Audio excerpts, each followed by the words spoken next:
Bonjour. Il y a quelques jours s'est déroulé à Paris le Salon africain du livre, c'est la deuxième édition. Et il y a eu beaucoup d'exposants qui sont venus de partout de l'Afrique pour venir exposer ce jour-là à la mairie du 6e arrondissement. Aujourd'hui, nous allons aller à la rencontre d'un des auteurs qui a exposé le jour du salon. Il s'appelle Serge Gunga. Allons rencontrer cet auteur. Bonjour Serge. Bonjour GPS. Vous allez bien? Ça va bien, merci. Aujourd'hui, nous allons vous parler un peu de votre ouvrage que vous venez de sortir, Les Racines du Bien. Qu'est-ce que c'est? Alors, Les Racines du Bien, c'est ma troisième publication. C'est un recueil d'une quarantaine de textes qui met en avant le bien, le beau, le bon que nous avons chacun de nous. C'est une façon pour moi de donner à l'humanité, de donner au monde ce que mes parents, mes grands-parents, mes ancêtres m'ont appris de bien pour que chacun puisse s'en servir pour avancer dans la vie. Extrait des Racines du Bien, ou la parenthèse enchantée. Source de ma terre natale, jaillit ma sève nourricière. De mes racines africaines, j'apprécie la profondeur de mon être. De mes lointains ancêtres, je reçois la bénédiction et l'inspiration. Ainsi, assis sur le tronc de mon arbre séculaire, je scrute l'horizon avec gaieté, joie et enthousiasme. De la nature environnante, je cueille chaque jour les bienfaits et j'apprécie la beauté de chaque jour qui passe. Je découvre le divin en chacun de nous et des vilainies de l'humanité, j'en tire une leçon. Et en me reconnectant à moi-même et à ma source, j'apprécie le sang d'amour qui me rattache à la vie.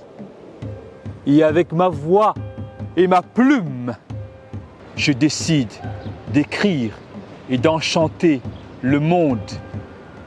Source, source de joie et de vie et d'amour. Source, source, source. On vous a vu au salon du livre. Est-ce que c'est important pour un auteur de participer à ce salon, vu que c'était la deuxième édition à Paris? Bien sûr, le salon du livre africain à Paris, c'est un salon très important pour nous Africains, mais pas que, mais pour tous ceux qui écrivent, parce qu'on n'écrit pas pour soi, on écrit pour les autres.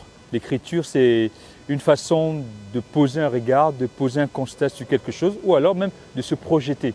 Et pour moi, y être, c'était déjà ma première participation après la deuxième édition de ce salon. Pour moi, y être, c'était important de faire découvrir aux autres auteurs, aux autres éditeurs et aussi au public venu massivement ce que j'écris, ce qui m'inspire en général.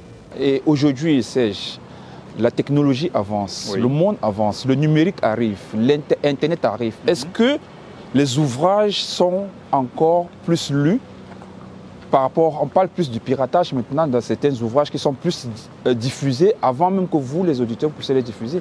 Alors oui, c'est vrai que, mais j'ai envie de dire, l'écriture comme la musique doit profiter de ce développement technologique. Bien sûr, aujourd'hui, il y a des livres numériques. Mais ça n'empêche pas d'avoir toujours la magie du livre papier. Et j'ai envie de dire oui, même si on parle de piraterie, c'est toujours important. La piraterie, c'est comme le vol, c'est comme le banditisme. Ce sont des fléaux qui sont aussi vieux que le monde. Donc on ne peut pas, parce que piraterie, refuser d'écrire. Donc c'est toujours bien de se nourrir parce que il faut écrire en chantant le monde, c'est important. Pour faire un ouvrage comme le vôtre, pour écrire, est-ce qu'il faut aller à l'école de ça?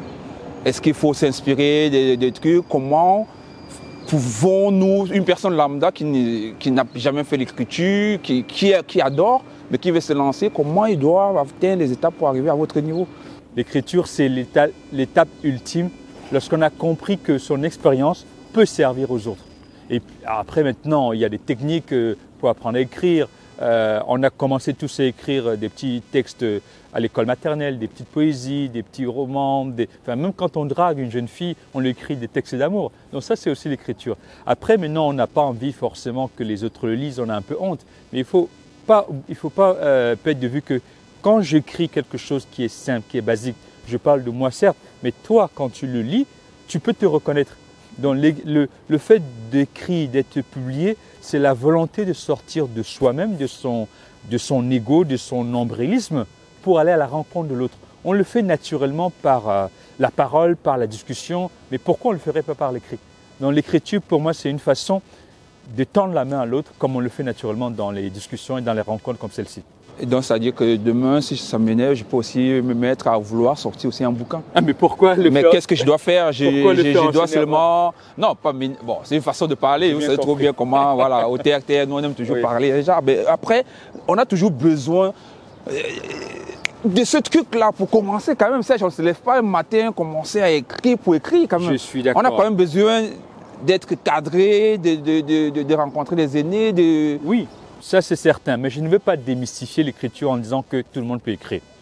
Mais j'ai envie de dire que l'écriture naît d'un besoin. Si vous, demain, vous avez besoin d'écrire parce que vous avez un parcours de 5 ans, 10 ans dans la photo, dans la vidéo, dans le cinéma, et que vous avez le sentiment que vous avez un parcours qui dit quelque chose, mais vous pouvez commencer demain, prendre une feuille, noter 2-3 idées, et vous allez vous rendre compte au fur et à mesure du temps que vous prenez, beaucoup de souvenirs vont venir. On écrit d'abord aussi par souvenir. Et puis on écrit aussi par inspiration. Qui dit inspiration dit imagination.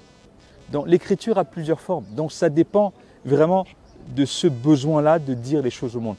Alors Serge, au salon, j'ai découvert une autre branche, une autre filière toujours de la littérature, ce qu'on appelle les correcteurs. Donc chaque fois que vous écrivez, vous êtes obligé, je n'ai pas qu'une obligation, mais vous êtes toujours conseillé, il est conseillé d'envoyer toujours votre ouvrage chez un correcteur. Alors, ce n'est pas une obligation. On l'a dit tout à l'heure en début d'échange, il n'y a pas besoin d'aller à l'école pour écrire. Donc ça veut dire que quand on écrit, pour que ce soit, qu'il y ait la syntaxe, que ce soit bien écrit, bien orthographié, il faut donc que quelqu'un lise. Donc soit c'est son entourage, ou alors c'est un correcteur, c'est une profession dans le domaine de l'édition, dont le travail consiste à lire pour s'assurer qu'on respecte bien la formation des phrases et que la syntaxe est correcte et que l'écriture correspond, comment dirais-je, à la façon de faire dans l'édition. On n'écrit pas un livre comme on écrit une musique de rap. Donc il y a besoin de correcteurs, effectivement c'est une profession dans le domaine de l'édition. Alors Serge, là nous tirons déjà à la fin de l'émission. Qu'est-ce qu'on peut souhaiter? Qu'est-ce qu'on peut vous souhaiter de meilleur pour cette nouvelle année qui est déjà en cours? Bon, déjà, merci beaucoup de m'avoir reçu.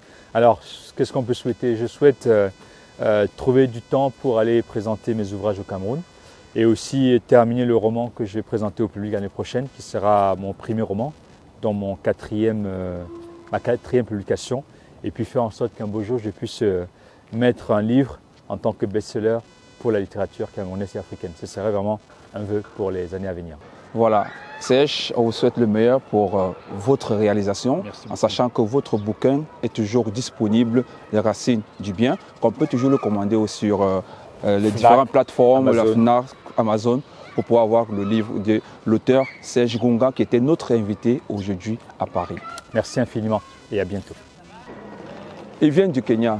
Ils étaient à Paris pour un concert organisé par Bertrand Torpedo. Eux, c'est le groupe Sauti Soul. Et nous y étions pour immortaliser l'événement. Vivons cet instant. Bienvenue comme ça derrière la caméra, c'est l'homme qu'on appelle le cyborg. Cyboré. Hein? Vous avez vu? Ça c'est Sauti Soul, voilà.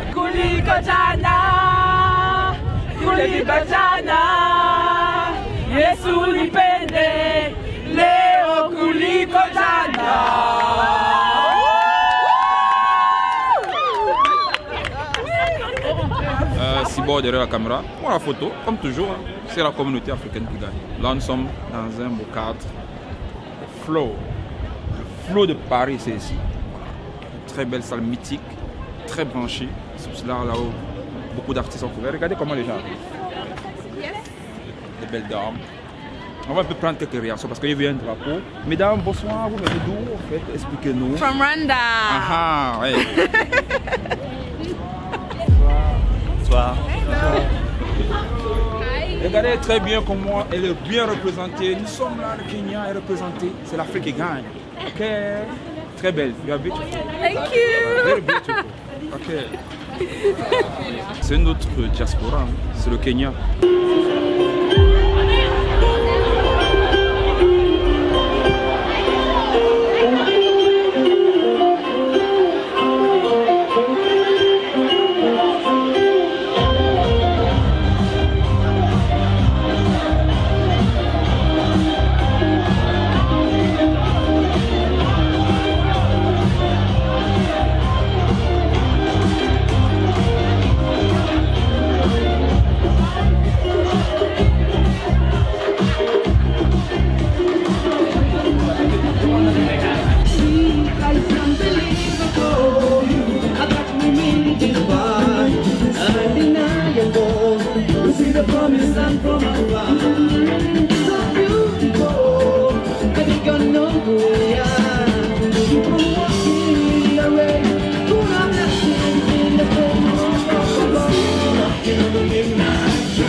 Ladies and gentlemen, we are Sauti Sol.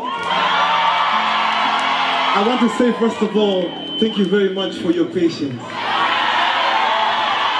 There were so many technical things we needed to fix, and we are very grateful that you waited for us. Because we have waited a long time to come and play for you. We are Sauti Sol all the way from Nairobi, Kenya. And tonight we are here to give you love and good music, and I hope you enjoy it. Let's go! All the way from Bujumbura, Burundi, Mr. Ivan Guzman on the bass. Ivano!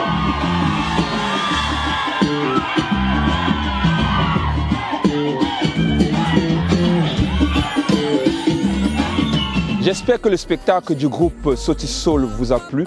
Donnons-nous rendez-vous la semaine prochaine et on se quitte sur mon coup de cœur de la semaine qui est l'artiste Rose Black pour le titre Va-t'en. À chaque jour suffit sa merde. Aujourd'hui j'ai